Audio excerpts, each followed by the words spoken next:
Hello, everyone, and welcome to Kilowatt, a podcast about electric vehicles, autonomous driving, renewable energy, and more. My name is Bodie, and I am your host. I'm also an idiot because I had to re-record that like 6 times because I went right back to the way I was doing it before. So, yeah.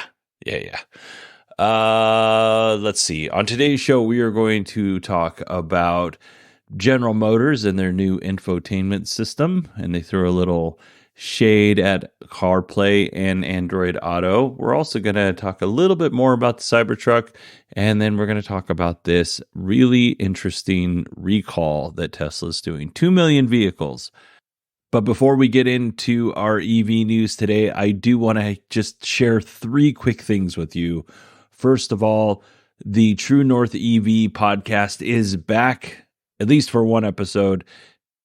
James and Ron of the Northern Electric Vehicle Experience podcast. I think I got that right. I've only had a chance to listen to the first 2 minutes of it, but I can tell you that it's going to be great because James is a great friend of the show and a great friend of me. So go check it out. I'll put a link in the show notes. True North EV podcast.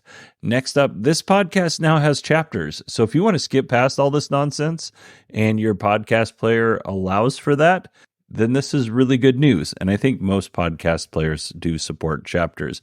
Now, I want to be clear. I'm not doing anything to put the chapters in. It's all being done by a program I use called Auphonic, or a service I use called Auphonic. And it's pretty good. It's not 100%, but it's pretty good when you consider I did absolutely nothing and you all get a really cool feature. And finally, I would like to welcome Paul. Paul went to patreon.com/kilowatt or supportkilowatt.com. I'm not sure how he got there, but anyway, it doesn't really matter. The important part here is Paul was nice enough to go there and sign up and become a patron. So, Paul, thank you very much and welcome. If you need anything, please don't hesitate to reach out, Bodie, BODIE, at 918digital.com. And I do have to apologize. I saw that your pledge came in this morning, but I've been sick over the last week, and I spent most of my day sleeping today. So it is now 10:42 at night, and I'm finally getting around to recording this thing. All right, let's go ahead and jump into our news.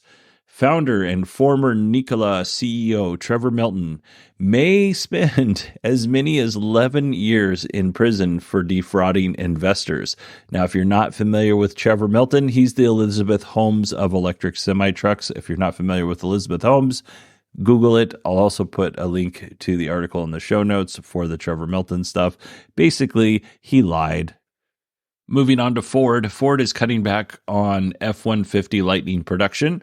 Initially, they were planning on building about 3,200 Lightnings a week, but recently they told suppliers expect that they're going to half their order. So they're going to be building about 1,600 Lightnings a week. So just kind of anecdotally, up until recently, I haven't seen very many F-150 Lightnings in my area, and there are so many EVs where I live. I just haven't seen very many F-150 Lightnings. But over the last 2 weeks, I see them everywhere. I see them in different parts of the city. I see them on freeways. I see them on local roads. I saw one yesterday. Oh, and there's a really cool video out that shows how F-150 Lightnings are made. It's almost meditative. I'll put a link in the show notes. I had the video on for like 18 or 20 minutes or whatever the runtime was while I was prepping for the show, and I found it to be very relaxing. So maybe we found a new ASMR category, which is automobile plant. All right, we talked about Ford. Let's move on to Chevy. Chevy will start production on the Equinox EV in Q1 2024 at a plant located somewhere in Mexico. Now, if that news got you excited because you're like, oh, the $30,000 Equinox is here. Nah, a couple months ago, Chevy said, we're not going to produce a $30,000 Equinox. It's going to be $34,995 for the base model, and we're not even going to release that until 2025. But before too long, you will be able to get the 2RS front-wheel drive for $48,995 or the 2RS rear-wheel drive, and actually I think that's supposed to be all-wheel drive, for $52,395. All right. Let's see here. GM is dropping Android Auto and CarPlay. We knew this, but why are they dropping it? Because of safety concerns. Exactly what safety concerns, you're asking? Well, that's a really good question. Tim Babbitt, GM's head of product for infotainment, said this. They have let me start over because he probably didn't stumble. They have stability issues that manifest themselves as bad connections, poor rendering, slow responses, and dropped connections. And when CarPlay and Android Auto have issues, drivers pick up their phones again, taking their eyes off the road, totally defeating the purpose of these phone mirroring programs. Solving those issues can sometimes be beyond the control of the automaker. Babbitt also suggests that a world without CarPlay or Android Auto would be much safer. And I would say a world without cell phones would be much safer in terms of, the automotive world and driving around. Now, GM does have a new infotainment system called Ultifi. Ultifi is what it's called.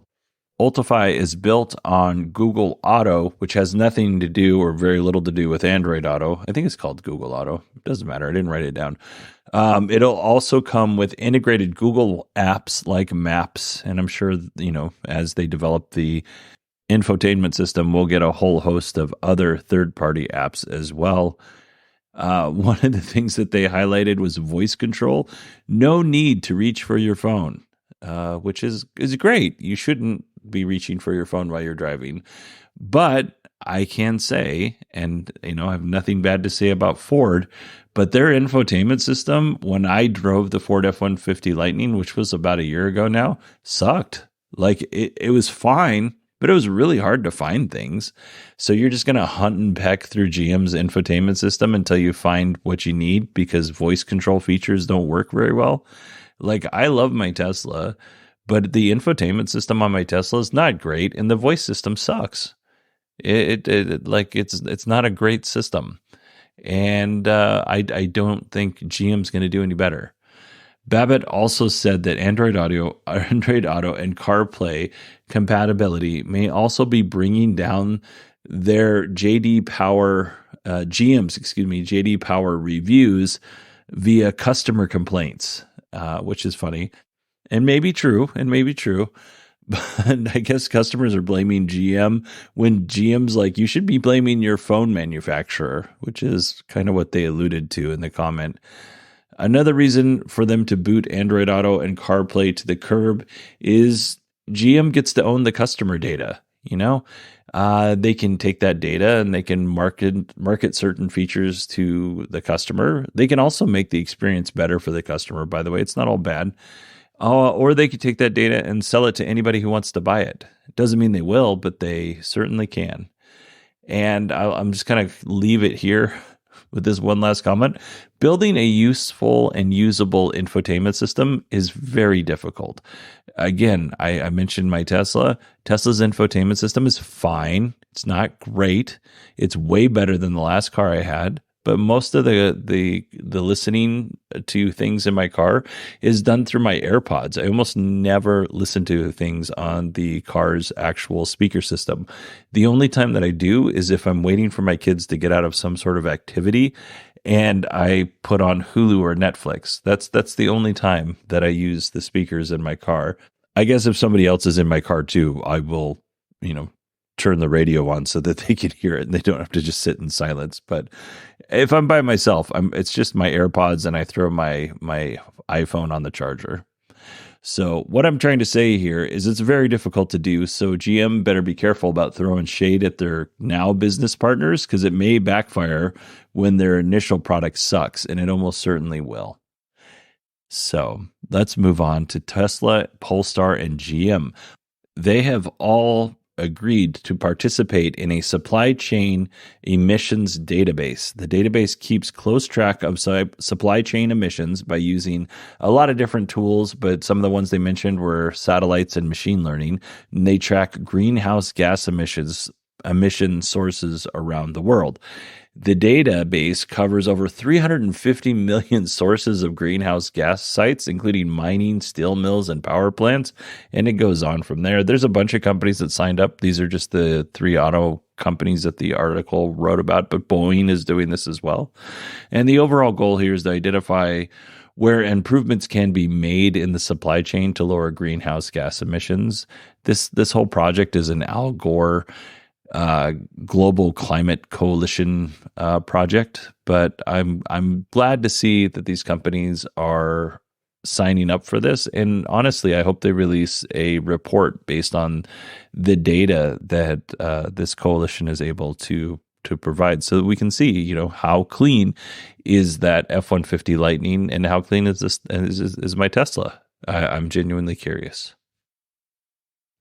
All right, let's move on to our Tesla news. My voice is going. I'm not sure if I mentioned this or not, but Tesla has fully open sourced the original Roadster design and engineering, which is great. So anyone can access these research and development documents. This is great for anybody who wants to put aftermarket parts on their original Roadster or just keep it running, keep it on the road. That's important too. But I can't wait to see the mods that they come up with. This is really cool. I'm really looking forward to seeing what they do. This is also cool if you're just an enthusiast and you want to peruse through those documents. I'm sure there's some interesting stuff in there if you're one of those folks that can actually understand it. I don't think I would be, but I would definitely check it out. Tesla recently released PowerShare, their bi-directional charging efforts. Only one problem, it's only available for the Cybertruck. But PowerShare does vehicle to load, vehicle to home, and vehicle to vehicle. So that's pretty great.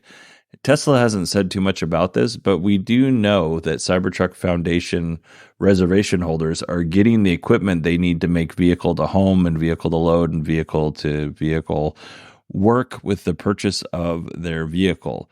So the first 1,000 people to buy a Cybertruck are in that Foundation group. Foundation is a book by Isaac, or a series of books by Isaac Asimov. I have not actually read them, and I tried watching the Apple TV show, and I continuously I sleep the best. I sleep the best when Foundation is on. It's a beautifully shot show, but I fall asleep every single time it's on. I haven't made it more than probably the 3rd or 4th episode, and honestly, I haven't made it through all of one episode without falling asleep. Anyway, first 1,000 people buying the Cybertruck are part of that Foundation group. It's $135,000 to $135,000. For that money, you get a Cybertruck, full self-driving, lifetime connectivity, Tesla Gateway V3. This is the PowerShare home backup. The universal wall charger, $4,000 credit for installing the gateway and the universal wall charger. 20-inch all-terrain wheels. Let's see, PowerShare mobile connector. I'm guessing this is so you can charge another Tesla or presumably another vehicle. An off-road light bar and some premium accessories. Yeah, and some Foundation reservation holders are seeing notifications to prepare for delivery, which is way sooner than I thought it would be. I still don't think Tesla's going to deliver very many of these, 10 or 15 in 2023, but still, I honestly thought we'd be waiting longer for regular folks to get their Cybertrucks, excuse me. Tesla also reinstated the Cybertruck anti-flipping policy, which is if you sell your Cybertruck within a year, Tesla can charge you or sue you for $50,000. I'm not even sure you can do that. That just seems ridiculous. Let's see. Oh, and there's just some hodgepodge of things here. The rear-wheel drive and all-wheel drive versions of the Cybertruck do qualify for the U.S. tax credit, not the Cyberbeast, not the Tri-Motor, because it has to be under $80,000. So yeah, there's your Cybertruck update. Let's move on to some other Tesla news. And my voice is going, so I apologize. I'm trying to keep it up here, but it is fading. So let's move on to the rear-wheel drive and long-range Model 3. Tesla has confirmed that it will lose the $7,500 tax credit after December 31st. So on January 1st, 2024, no more $7,500 tax credit for those two trims of the Model 3. I guess this has to do with some new guidance under the Inflation Reduction Act and battery sourcing. But if you buy and take delivery of your Model 3 before December 31st, 2023 ends, you're safe. You still qualify for that tax credit. But if you don't, you're out of luck. I don't think maybe you needed me to tell you that. Anyway, some Model Y news. Tesla's warning customers on its website that Model Y may also be losing some or all of the $7,500 tax credit on January 1st, 2024. Tesla has the following message up when you go to the Model Y section of their website. Customers who take delivery of a qualified new Tesla and meet all federal requirements are eligible for a tax credit of up to $7,500. Reductions likely after December 31st. Only for eligible cash or loan purchases, so no leases. We'll keep an eye on this and keep you posted. Tesla has seeded some Tesla employees with V12 of full self-driving. Version 12 uses neural nets to make all of the driving decisions. And if you don't know what a neural net is, let's just call it advanced machine learning with some, sprinkles of AI in there. Like the way I understand a neural net and what it does is it's deep learning interconnected between other neural nets. It's supposed to work similar to how the brain works. I would be very cautious that this is actually what Tesla's going to have with version 12, but I could be wrong.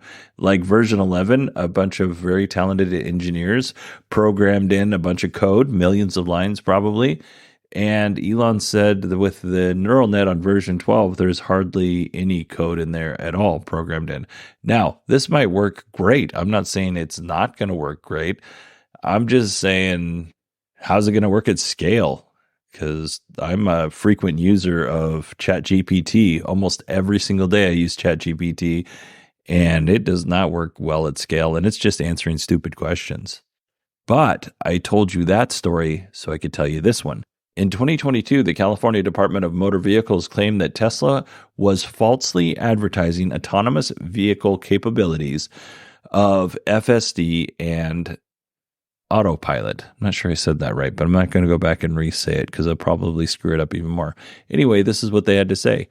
Tesla's vehicles equipped with ADAS features could not at the time of those advertisements and cannot now operate as autonomous vehicles, wrote the DMV in its 2022 filing against Tesla. These advertisements are deceptive practice. Tesla is defending itself in a new legal filing, saying that the California DMV approved of the use of AutoPilot and full self-driving branding, and they failed to take corrective action when they investigated Tesla nearly 10 years ago when it comes to AutoPilot. So for AutoPilot, back in 2014, the state of California investigated Tesla and decided to not take action because they looked at the term AutoPilot and they looked what the features were and they're like, yeah, good enough. I will say in 2014, we didn't even have hardware 2 in 2014. We were still using the Mobileye hardware 1. I don't even know if Tesla calls it that. But anyway, we're at the beginning of this quest for full self-driving, whether it was Tesla or any other company that's out there.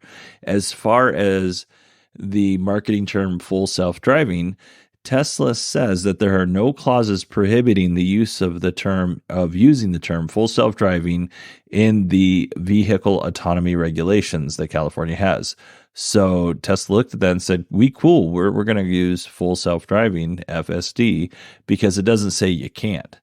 So basically Tesla is saying if the California DMV didn't like it but didn't say anything, well, we're just kind of grandfathered in. You don't really have a case. Just looking at these two arguments presented in the article, because there could be more arguments in the filing. I haven't read it, but again, 2014, that's so long ago. The updated Teslas didn't come out until 2016, like October of 2016. And I'm not even sure who investigated this, but I'm 100% sure that they were not clear on the facts when it comes to autonomous driving. Like, we have so much more information today than we did in 2014, and everybody thought that Elon was right and we were a year away from full autonomy, and we're not still. So yeah. And as far as full self-driving goes, Tesla, I just want to let you know, just because you can use full self-driving or self-driving in your branding doesn't mean you should. I'm going to give Tesla a little bit of credit here. Tesla does a pretty decent job about being transparent about what AutoPilot can and can't do when you activate it in your car and when you read their documentation. Now, you could argue that no one reads the terms of service or the warnings that pop up. They just want the new shiny thing. But, Tesla does. I just read it today on AutoSteer in my car. It gives a pretty good description of AutoSteer and what you need to look out for. I think Tesla's biggest problem in this regard is Elon spouting absolute nonsense when it comes to AutoPilot and full self-driving. I don't think that helps them in the least. As a matter of fact, I think it causes a lot of confusion. And going back to this whole DMV, California DMV thing, just because the California DMV let you do something a few years ago doesn't mean they don't have the right to revisit the issue, especially when the CEO is like I said, we'll call him overly enthusiastic about the feature. I'd be willing to bet that if Tesla and mostly Elon Musk had under-promised and over-delivered over the last 11 years with AutoPilot and full self-driving, they would not be under this much scrutiny. I will admit that Elon, has toned down his optimism for full self-driving over the last few years, but I think the damage is already done. If Tesla would have just under-promised, over-delivered, they do not look bad in any way, shape, or form. Right now, Ford is out there testing their ADAS systems. GM is testing theirs with Cruise. You got Waymo. You've got Apple testing their stuff.